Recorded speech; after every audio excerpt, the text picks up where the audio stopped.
can see you. So, welcome everyone. It's a great pleasure for us. My name is Pasquale Bosso and I'm a fellow in Stellenbosch University Physics Department. So today's speaker is Professor Pasquale Bosso, and let me introduce him to everyone. He did his PhD from University of Edinburgh in Canada. Then he moved to Italy for completing his postdoc from the University of Salerno, and now currently he is a researcher in Italy, the Italian Institute of Optics, and he's an active researcher in quantum gravity technology and other aspects. And today he giving a talk on the topic phenomenology of a minimum measurable length. So I think it is really important aspect to everyone who working in this area. So Professor Bosso, I think you can start talking. Okay, thank you. And thanks for the invitation, first of all. And I'm sorry for being dark, but unfortunately the light is against me. So I will just share my...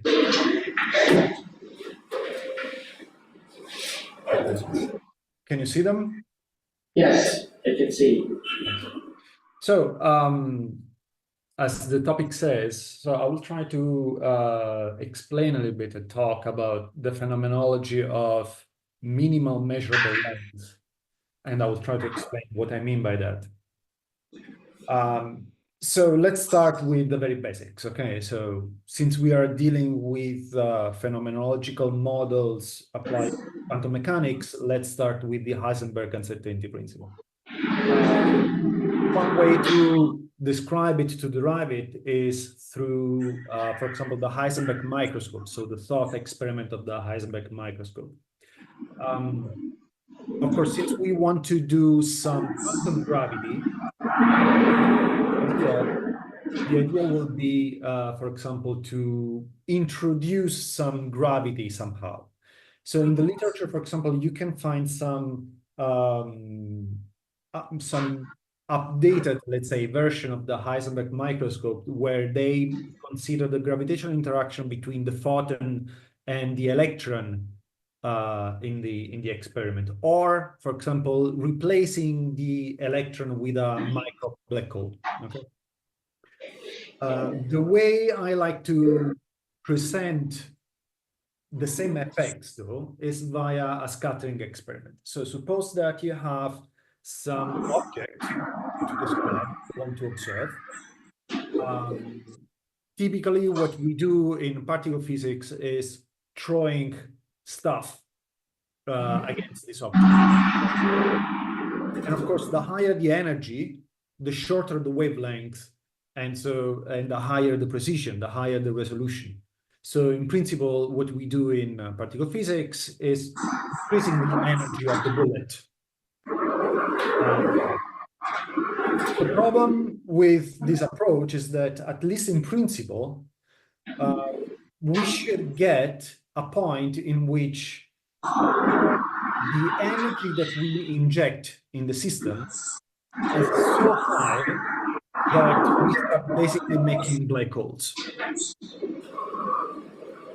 And black holes are famous for hiding stuff rather than revealing new things. So if we keep increasing the energy of our bullet, basically we will start making larger and larger black holes, hiding completely the target. So at this point, you see that we sort of have a deviation from the Heisenberg principle, in the sense that if we start from low energy, we have low resolution, so large uncertainty in position. So low energy, high uncertainty in position. Then we increase the energy, the uncertainty in position decreases. Then at certain point, when we start making these black holes, at some point, if we keep increasing the energy, also the uncertainty in position will increase. This signals a deviation from the Heisenberg principle, which thus needs to be accommodated somehow by what is called the generalized uncertainty principle. So just can I since I hear lots of noise, is it a problem if you close the microphone? Because I hear lots of noise. We don't. I mean, your microphone's on our services, your microphone's on muted. Yeah, exactly. If you can mute, because I really hear lots of noise. I'm sorry. So that's what we mean usually by generalized uncertainty principle. So a modification of the Heisenberg principle to accommodate this deviation from the ordinary here. One of the first time this was proposed by using the relation that we usually have in quantum mechanics between uncertainty relation and commutation relation between observables. Okay, so the Robertson-Schrodinger relation. So basically, if we have two non-commuting operators, we have an uncertainty relation. That's what you typically study in a first course of quantum mechanics, for example, between position and momentum. To modify the Heisenberg principle, therefore, using this procedure, it would be we would need to modify the commutation relation between position and momentum. So a typical model is of this form, okay, with a quadratic modification of this form. And if you analyze this model, you will find this kind of behavior. So the black line is the ordinary Heisenberg principle. The red line is this generalized uncertainty principle, okay, with a modification of the uncertainty product given by this relation here. So as you can see, increasing the energy, you will lower the uncertainty in position till a certain point where you start increasing it again, okay? So let's try to understand the features of these models. So I'll try to be a little bit more generic than that. So I will try to consider some function of momentum on the right-hand side of the commutation relation. This f of p is a function of the momentum, and it has a bunch of properties. So first of all, it has to be non-negative, and you would like to recover ordinary quantum mechanics. So this means that, for example, when p is very small, this f better to be 1 so that you can recover quantum mechanics. Also, we found out that to have a minimal uncertainty in position, you would need this quantity to be finite. This quantity has a physical meaning, so I'm not spoiling anything yet, so I will tell you shortly, but this quantity will have to be finite for any values of p to have a minimal uncertainty in position. In position. Usually we indicate this quantity by k, and if you play a little bit with the algebra, you find out that the commutation relation between the position and k is IH bar, so it's the ordinary commutation. Hello, can I ask a question? Sure, yes, of course. Can you explain me quickly why this function, momentum dependent function, is strictly positive definite? What is the necessity? So one reason is that basically this f, as you can see in this relation, this f basically is involved in the measure of the momentum space. So yeah, it behaves as a metric of this momentum space. Yeah, sort of. Yeah, exactly. And so since the measure has to be non-negative. But what I understand, what is the important thing? The norm or inner norm should be positive definite, right? That's using this metric. You Yeah, exactly. modify this metric by introducing this function f of p. Yes. But it's necessary to involve this p, function of p should be positive to maintain this norm is positive. I mean, the point is that whether this requirement is necessary to maintain the momentum space wave function, norm of the momentum space wave function, norm is positive. No. Well, it's the problem of the momentum space itself. So this F determines the measure of the momentum space. Okay. Okay, and the measure cannot be negative. I So see. the integral measure cannot be negative. Therefore, this F has to be positive, or at least I see. negative. Okay. That's Okay. I understand. Okay. And why, can you quickly explain me why these functions should be strictly depend on P only? What happen if it is depend on both? It is a necessary condition to be a function which is only depend on momentum. No, it can also depend on position, but Okay. these people here, so Kempf, Mangan, and Okay. Okay. Mao, Oh, it is a particular choice. Okay. it is a particular choice, but there is a Okay. meaning. There is a reason for that. So Okay. Fine. if you have both position and momentum dependence, you get a minimum position and a minimum momentum uncertainty. So Okay. basically, the idea is that if you want a minimal position uncertainty only, you need to have a function of momentum. Okay. Okay, Okay. So that's it. this algebras do not suggest us any cutoff in the momentum scale. It will provide a lower bound in the position scale, right? Not exactly. So there is no cutoff in P. Moment. Okay, understand. Okay. Exactly. However, in this general form, you can find You some. can you can impose a cutoff in the momentum. Excellent. Okay. Excellent. Okay, Yes. understood. Okay, thank you for this. So basically, this is the scheme that we got. Okay, so if you have a minimal uncertainty in position, you need to have this quantity k to be bounded. Okay, and this k and q are related by the usual commutational relation.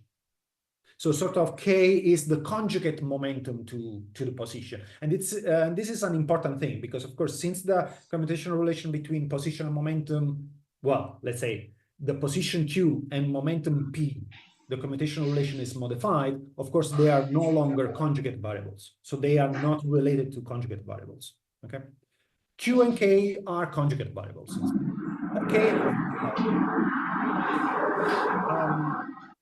Let's go back to the example that I showed you before. In that case, the modification function is of this form, which is, of course, positive. If beta is positive, f, of course, becomes 1 when p is equal to 0. K, which we usually call it wave number. So the wave number operator is related with the momentum operator by this relation.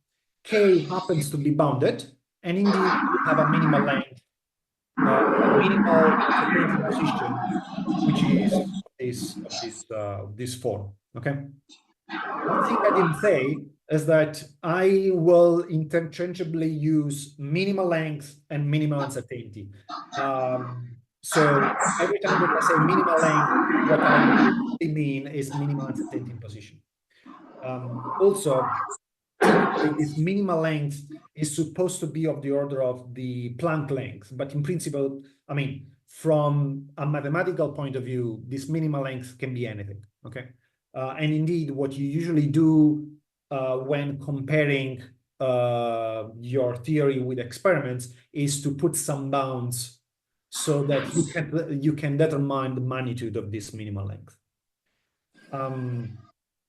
Good. So one interesting feature of these theories and these models is that basically this momentum dependence trickles down into various observables. Okay, so let's take a more general model, so a 3D model of this form. What happens is that you can try to check what happens to the orbital angular momentum, for example, okay? So if you define the orbital angular momentum basically as the cross product between position and momentum, you find that the algebra of this angular momentum is modified by the same function of momentum that you see here, okay? This looks strange because now you can say that the algebra doesn't close anymore, but there is a catch to that. Suppose that we define a quantity using, instead of P, using this wave number, this K, Okay, this is no longer the orbital angular momentum, is a mathematical object, so it's an auxiliary object. Can I ask another question? Please, yes. Whether this function of Fp is Yes. the angular momentum operator? Say again? Whether this function Fp is commute with the angular momentum operator L? Yeah, it does. It does.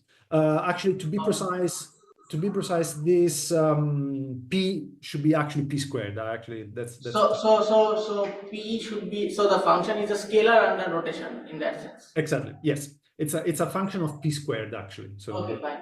yeah.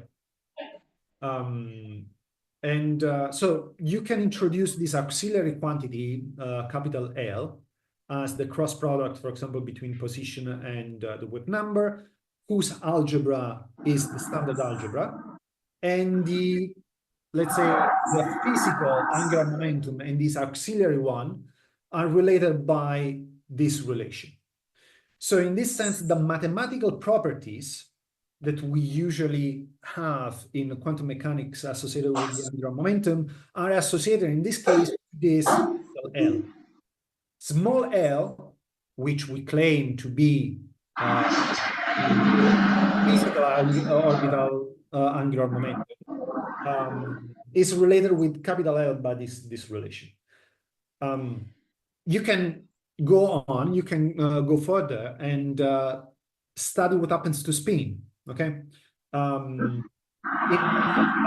the very first paper I wrote, this is actually a small historical personal thing. So in the very first paper I wrote, so I actually proposed that the same algebra, the same modification that you get for the orbital angular momentum, you will get also for the spin. The reason is, why not? And the reason is because in quantum mechanics, you usually have this kind of relationship between orbital angular momentum and spin. What happens is that if you do a more careful calculation, you indeed find that spin is modified in the same way the orbital angular momentum is. Okay, so you can define the physical spin, which is modified by this function f.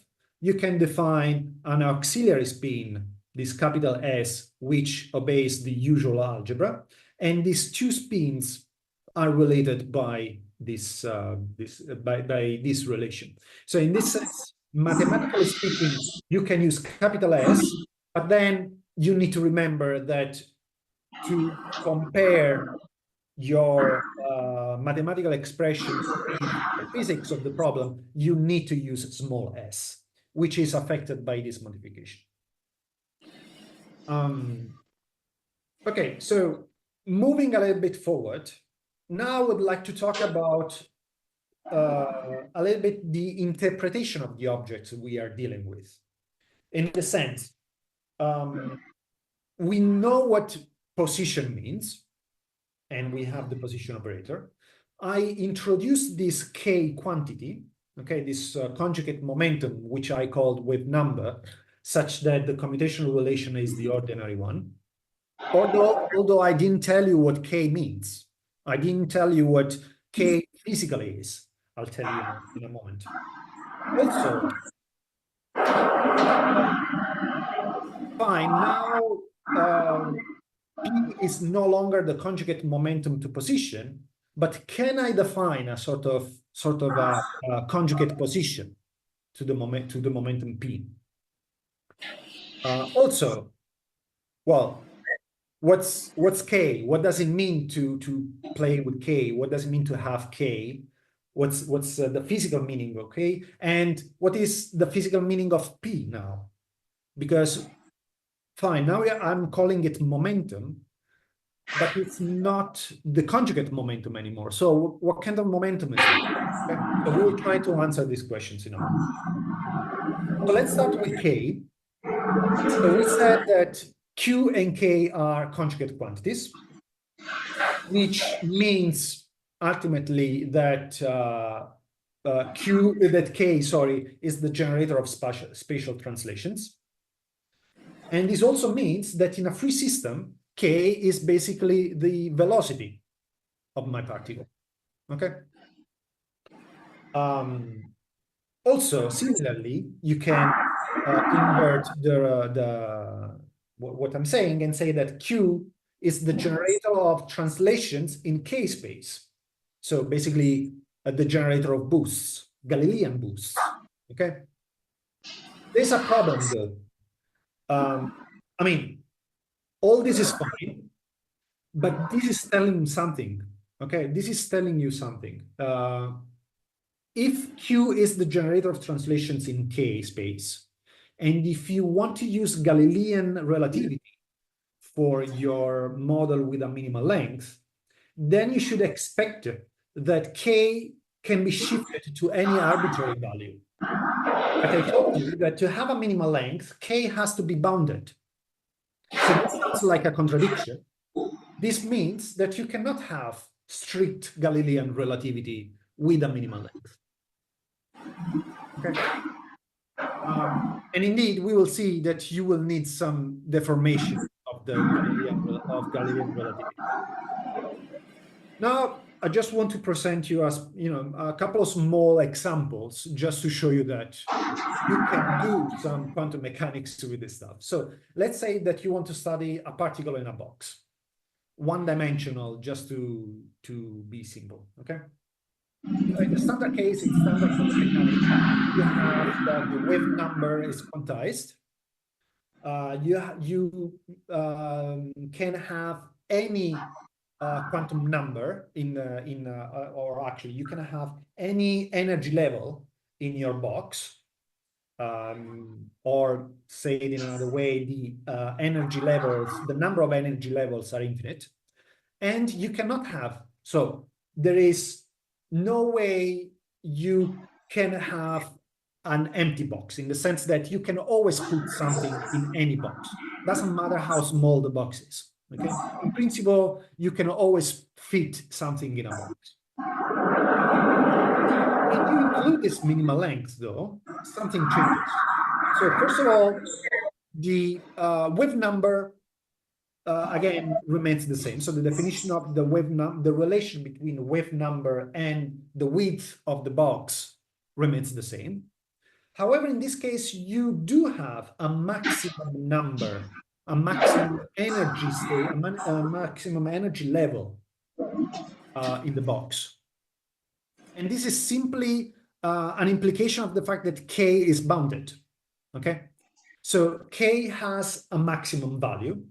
This determines the shortest wavelength that you can fit in the box. And this, in turn, determines the highest energy of the particle that you can fit in the box.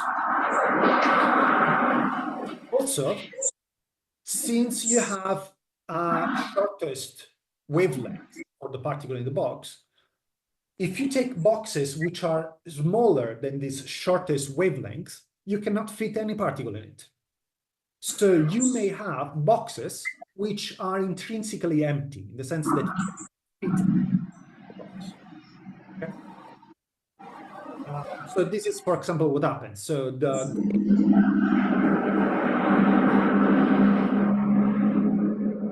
x-axis, you have the energy quantum number of a particle in a box.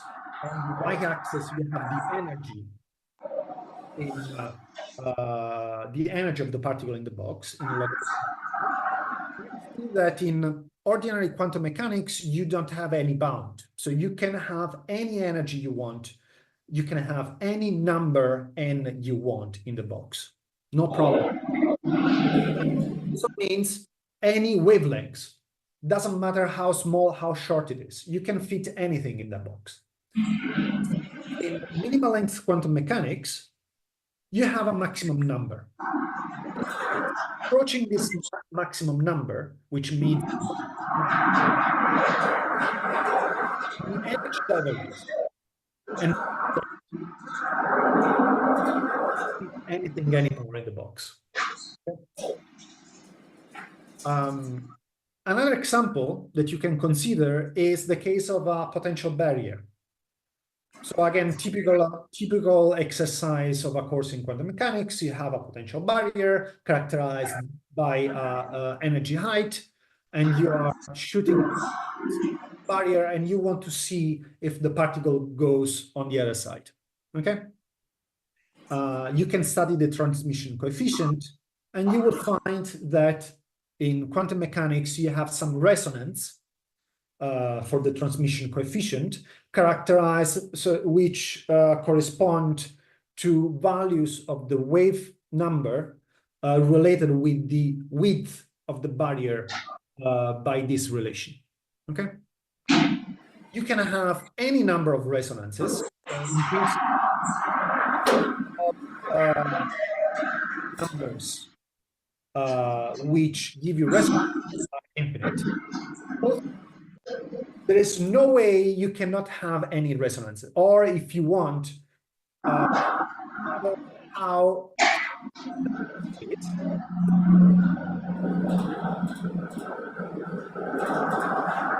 if you consider minimal length models, again, the wave number, resonance wave number, is related to the width. Doesn't matter. So at this point, you do have a maximum number for the resonance, which is related with the width of the barrier. And again, you may have barriers which are so thin that cannot accommodate any resonance.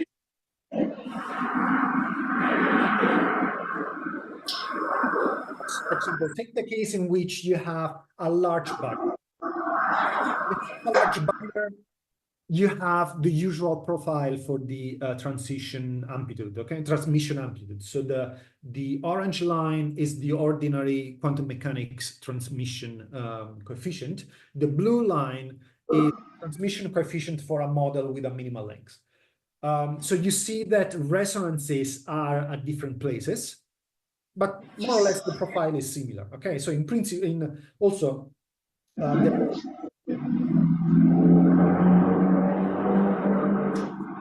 Pasquale, sorry. Every now and then you move away from the microphone and we don't hear you. I'm sorry. Okay, let me check one thing. Might be the screen. You might be using the screen, so I think it might be the feedback on this. No, I don't think so. So I noticed every time the sound goes off, the microphone on the screen is.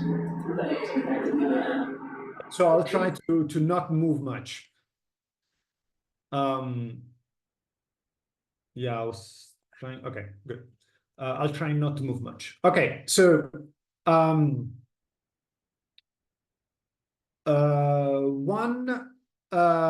another possibility is to have a thin barrier. Okay, a thin barrier. Now notice that in this case, for the first plot, I used a width which is 20 times the minimal length. In the second plot, I have a barrier which has the same width as the minimal length. Okay. Now you see that while the ordinary theory has 0 transmission coefficient for an energy below the height of the barrier, in the case of a minimal length, it looks like the barrier cares very little. Sorry, the particle cares very little about the barrier. So it just goes through with a small transition, with a shorter transition amplitude, but still it goes through. Okay, this kind of makes sense because, of course, if you have a minimal uncertainty in position, and the barrier is of the same order of this minimal uncertainty, or even smaller, basically my particle doesn't see the barrier anymore, and so it will just go through. Okay, it's also interesting to see that there is a sort of resonance exactly when the energy is equal to the height of the barrier. Good. So these are just a couple of examples of quantum mechanics with a minimal length. So exercises in quantum mechanics with a minimal length. But let's move on a little bit. So let's try to understand now what P is. So I told you that K is bounded, which means that K cannot compose linearly. Also, K is the conjugate momentum. So at this point, now we define P to be that quantity which composes linearly in a boost. Okay? Or if you want, if you have two particles, the total P of the system of the two particles is the sum of the single piece of each particle. Okay. Now, using this definition and using basically the equivalent of Newton's first law in quantum mechanics, which just means that the commutation relation between P and the free Hamiltonian is 0. And assuming that the kinetic terms of the Hamiltonians compose linearly, then you are forced to derive the kinetic term in your Hamiltonian to be p squared over 2m. Okay, so this gives you a characterization for the momentum p. P is basically what you have in the kinetic term of the Hamiltonian. Okay, so you write the kinetic energy basically as p squared over 2m. This is not trivial because, for example, if you impose Galilean relativity, you would have k squared over 2m. Although, again, I remind you that Galilean relativity doesn't work with a minimal length. Also, at this point, we can finally answer the question of, can I find a conjugate position to P?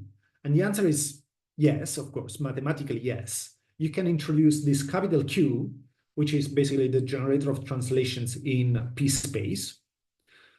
And this, as I said, replies to the question of the conjugate position. But also, this clearly means that capital Q is not the position. Now, remember that in ordinary quantum mechanics, position is also the generator of Galilean boosts. In any case, capital Q and small q, so this auxiliary position and the actual position, are related by this relation. Okay. Even more interesting, if you consider parity invariance, deformed this time Galilean relativity, so a relativity principle which fits with the presence of a minimal length, and the linear composition of the kinetic terms, then the Hamiltonian is, as I said, p squared over 2m for the kinetic energy, but also the potential will have to depend on capital Q. Okay. This actually is a direct implication of these last 2 points, so the form of Galilean relativity and linear composition.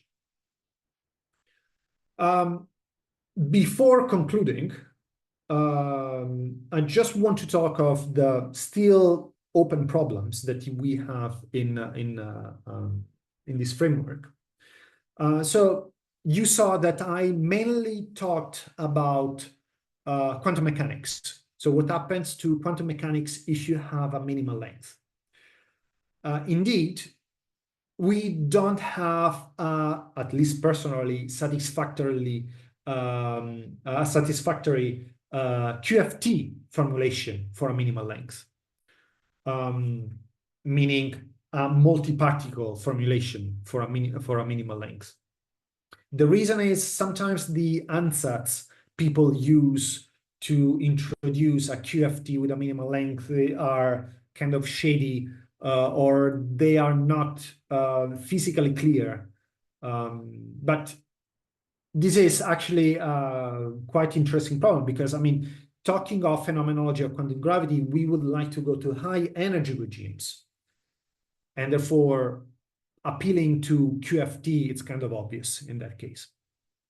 Another problem is the relativistic description. Again, because we are doing quantum mechanics.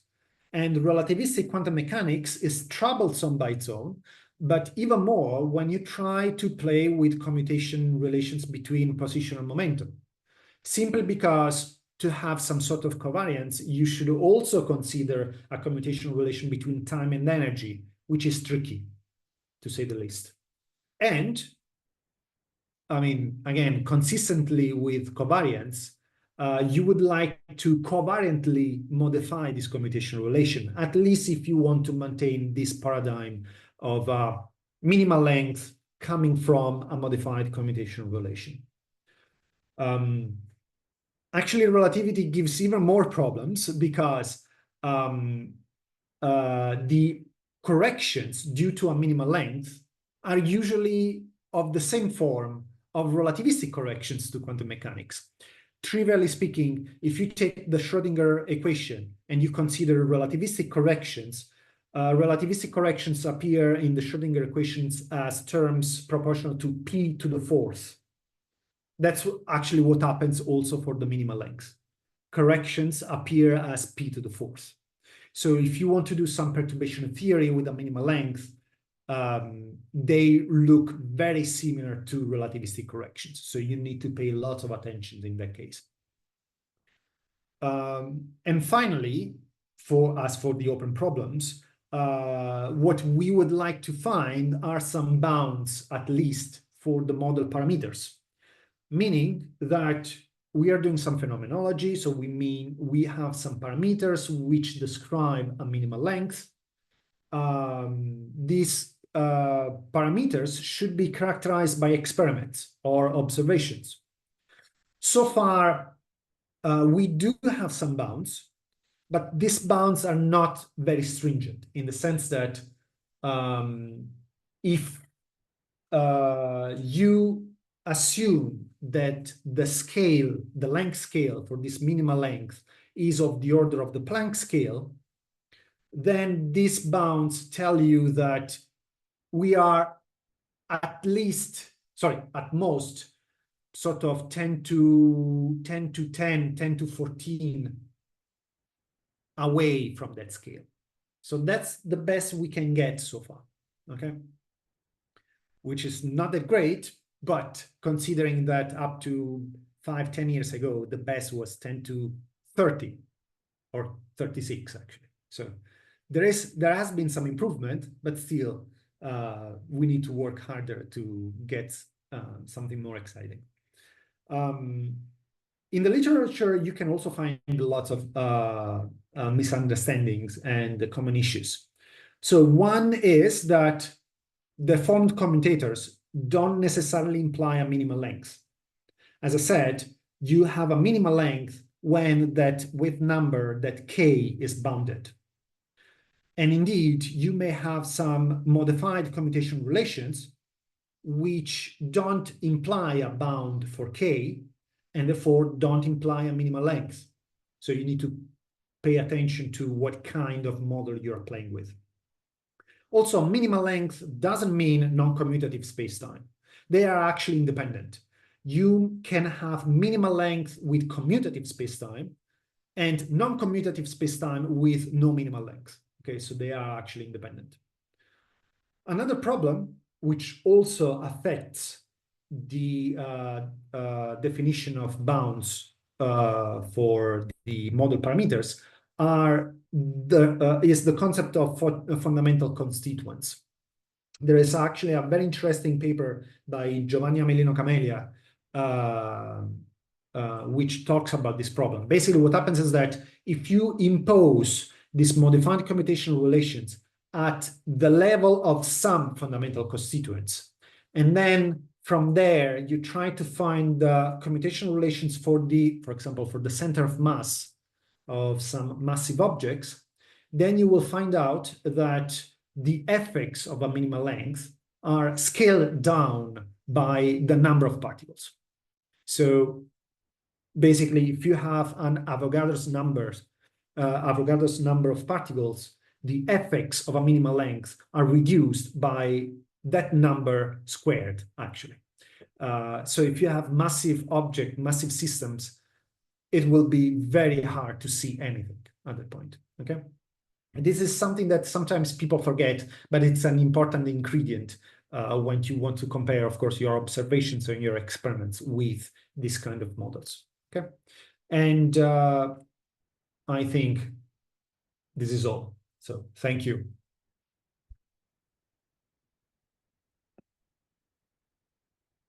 Thank you. will go. Now it will go. Can I ask you questions? Sure, of course. No, This is a really nice to talk, and it's really important in these directions. No problem. So, to ask you, can you go back your slides where you have introduced the explicit functional form of P in terms of some. Yes, I think it was. Yes. No. No, sorry. Just after that. Yes, this one. Okay. In this particular choice of this functional form, uh, do you believe that this position operator Q is still commute to each other? Not in general. No, that's the thing. Yeah, you're right. So in general, if you have this very general model, coordinates may not commute. There is a paper by myself and colleagues in which we find that to have a commutative space, you need to have a very specific relation between this function f and this function g. Okay. So when you have that relation, you can have commutative coordinates. In general, they are non-commutative. So the non-commutative space is one of the case for the particular choice of f and g, right? Yeah, exactly. Yes. And on the other side, if we interpret this bracket in terms of some geometrical point of view, does it indicate that the right hand side of this Q and P, does it indicate that this is some curvature associated in a momentum space? I believe so.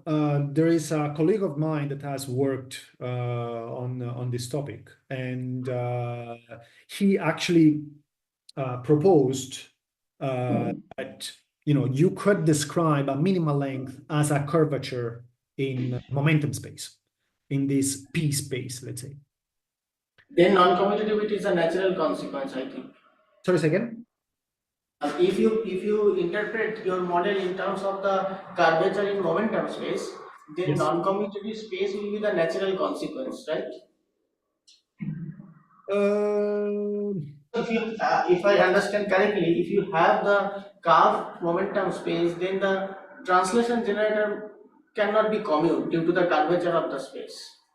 Again, not necessarily, because there are special cases in which the coordinates still commute. Again, when, for example, there is this specific relation between f and g.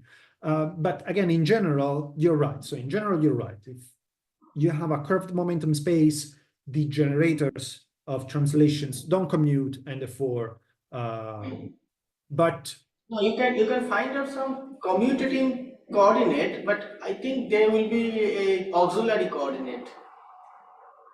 If you find out any commutative coordinate in the momentum curve space. Sure, yes, but that's the point. That's the key point of this discussion, right? So in the sense that you know what position means. Mm-hmm. You measure it with a meter stick. But what is momentum then? Okay. So I can say the same. So maybe this P is the wrong P, right? Or maybe the actual momentum is another one.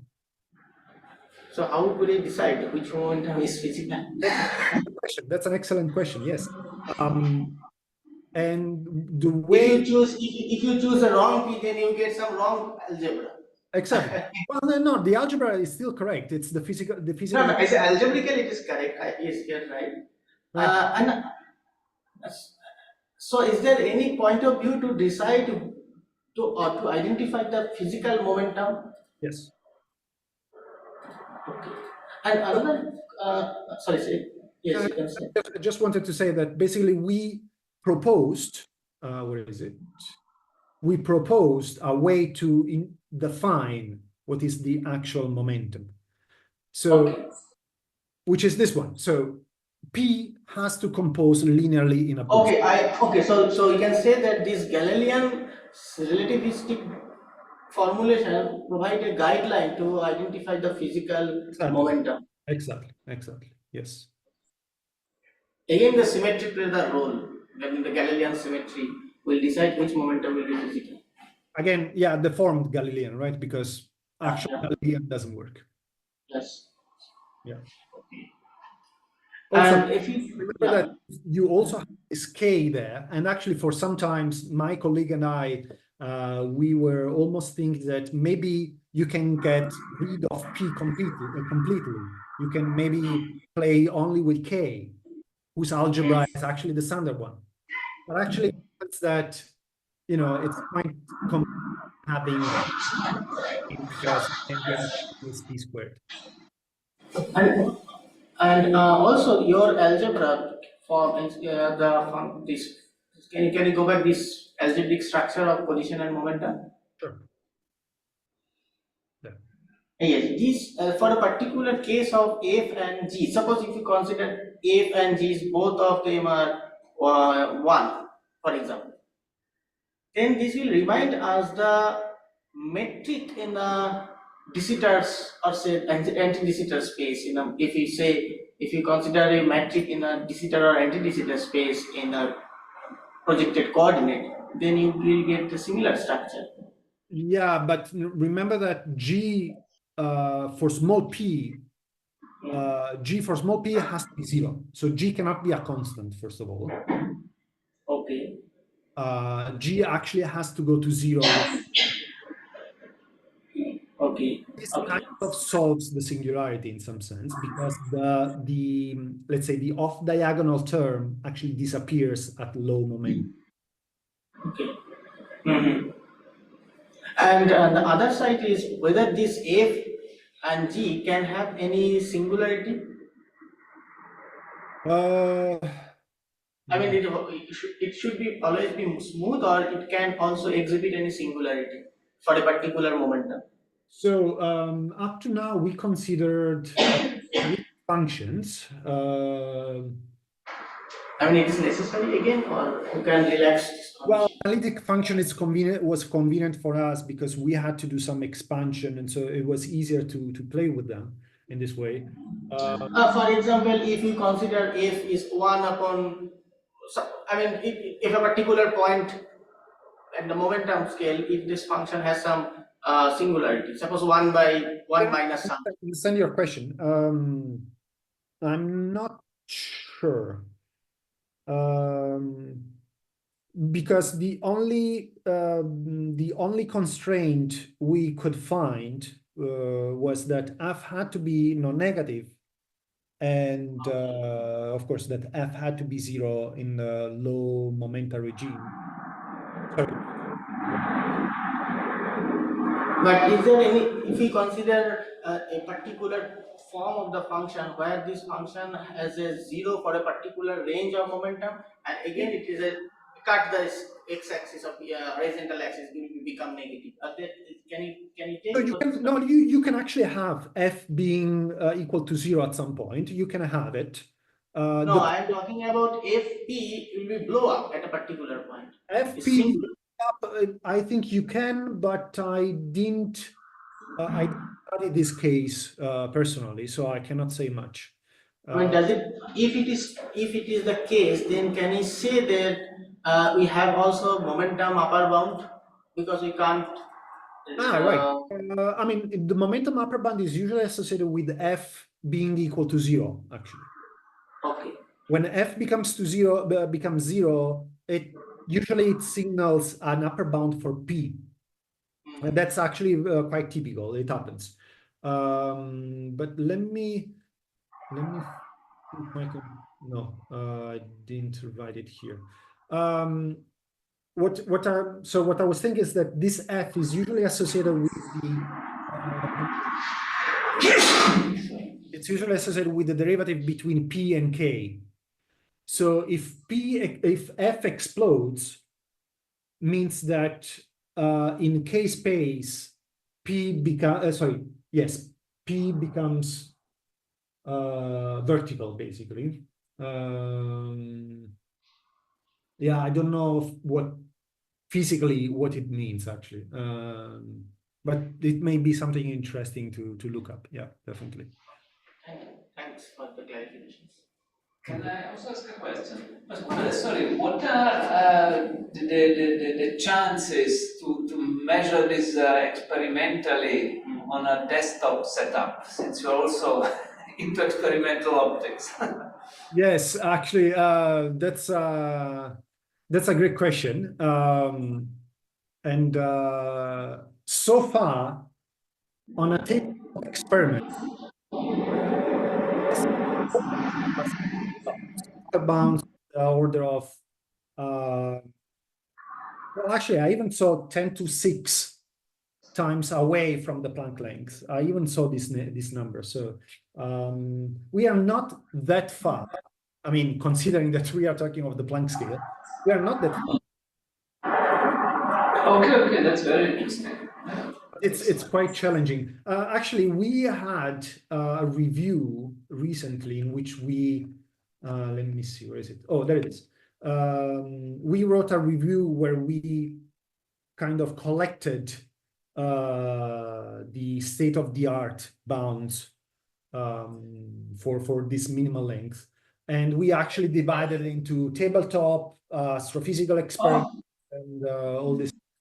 And we also had to, correct by the problem of the fundamental constituents a couple of times, because, as I said, sometimes people forget about it.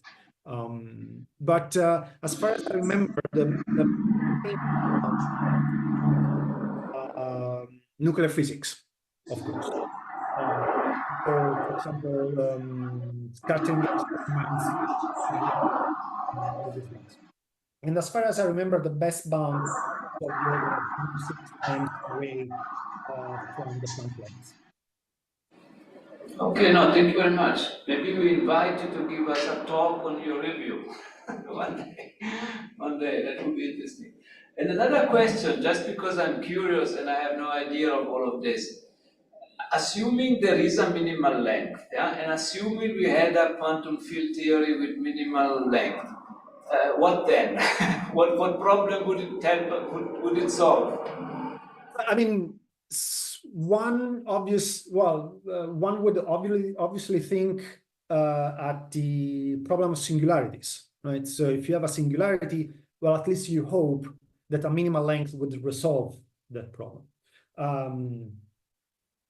One thing is that, for example, one thing that I believe will happen is that you will not be able to have sharp fields. So particles localized at a point. You will not be able to talk about particles localized at a point, but you will always talk about particles, smooth, in a smooth region.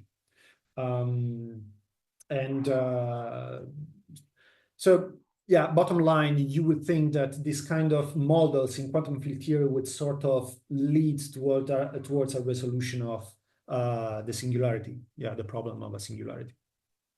And would it have, just speculating even further, would it have the potential to help solve dark matter, dark energy in some sense, or completely unrelated? Don't know. There are some works in which they connect the problem of dark energy and dark matter to the minimal length. Personally, I'm not a big fan of it. I think, can I say something in this regards? Sure. I think in this aspect, the best deformed commutator will be the maximum length. I mean, your commutator will only produce the minimal length scale, but when you talk about the cosmic scale and astrophysical scale to prove the dark matters, exactly. Dark energy, yeah, no, you maximal length scale. There are many cosmological models in which they consider a maximum length. So this is done by. So you need to consider some model which can predict maximal upper bound of the length scale instead of lower bound. You can, and actually this is related with a comment that you did right at the beginning. So what if I have a function of position? Function of position can be interpreted as either as a minimum momentum or a maximum length. Yeah. That's what is done sometimes in Snyder space, Snyder models, and all this. But in cosmology, some people also consider effects of a minimal length at a cosmological scale. So even in astrophysics, so for example, there is a very interesting paper by Ong in which he studied effects of a minimal length to the Chandrasekhar limit. So what happens, for example, to supernovae if you have a minimal length? The line of length may affect the process of electron degeneracy, which ultimately. So it will change the dispersion relation to produce massive white dwarfs. Exactly. Yes. In defined, it's actually an interesting thing that this gives you some bound on beta. So the fact that we can observe some white dwarf or actually supernovae, this gives you some bounds on beta. Later, some years later, actually, I think last year or 2 years ago, Ong wrote another paper correcting its arguments, saying that this kind of heuristic arguments are not the best because there may be some dark spot that you didn't check before. But usually what happens is that in astrophysics and cosmology, you consider some negative beta. And this sometimes gives you some problem because, as I said, F has to be positive, and if you have a negative beta, you may even have a negative F, which doesn't make sense from a quantum mechanical point of view. Thank you. No problem. No, I have no questions now right now. It's really a nice introductions of general uncertainty principles. Yeah, no, thank you very much, Pasquale. Thank you very much for a very nice talk. Thank you.